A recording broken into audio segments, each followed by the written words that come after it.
we've done with the Hellboy license to stay true to it and not alienate the fans is we're drawing a lot of the storyline and the characters and the location from the comic books, and then we looked at the movie for more of a visual style guide. The first thing that we thought about was like, we don't want to do a play the movie game. Doesn't make any sense, and people have already seen that kind of Hellboy experience. And we didn't want to try to, mimic the comics either, because people have had that experience too. So we wanted to create something that stood on its own, but really drew from the Hellboy universe that Mike Mignola created. And so that's really what we're trying to do, is create a new experience for Hellboy fans that is based on the world that they already know.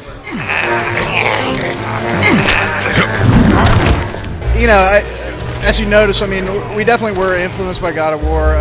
It's such a fantastic game that, we've all played that over the last, year or so, and there's so many cool things that they did in that game that we'd like, that make a lot of sense for the type of game we're doing and for the Hellboy character. The character's very different, but we definitely drew inspiration from them as far as, some of the breakable items and the way you can interact with the environment and that kind of thing. And the way that they did their enemy types and the way they did their kill moves and that kind of thing, I think they just did a great job with that. The way Hellboy is going to interact with almost every enemy is going to be different to some degree. He's got a standard combo system, but when he gets into a grapple, it's going to have a different effect on the different enemies. And additionally, we're trying to make it to where pretty much everything you see in the environment that looks like you should be able to interact with it, you can. There's wieldable, you pull a drain pipe off a thing and you can hit guys with it, or you can throw it, you can pick a crate up and use it as a melee weapon or a projectile. So that's really the objective there. And, that's one of the things we're trying to do to add variety to a brawler type game is, really make Hellboy want to interact with the enemies in a different way and create, and react to certain situations based on what he sees in front of him, instead of just constantly pounding everybody with the right-handed doom.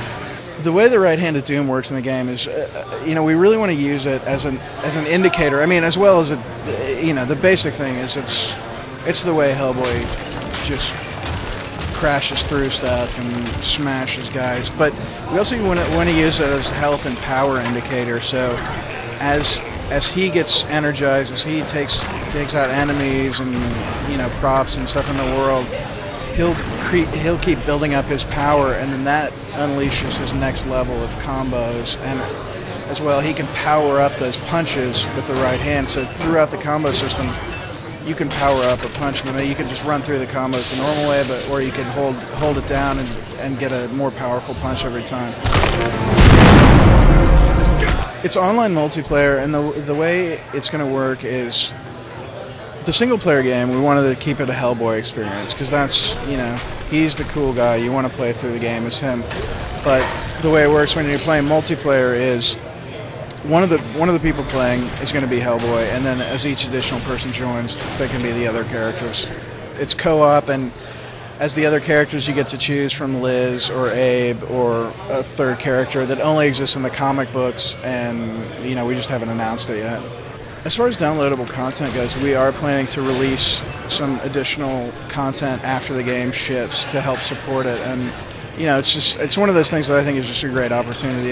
Microsoft has got such a great system and a great framework for doing that I think it's finally at a point where everybody can really start taking advantage of it, and I'm sure Sony's system will allow us to do that as well.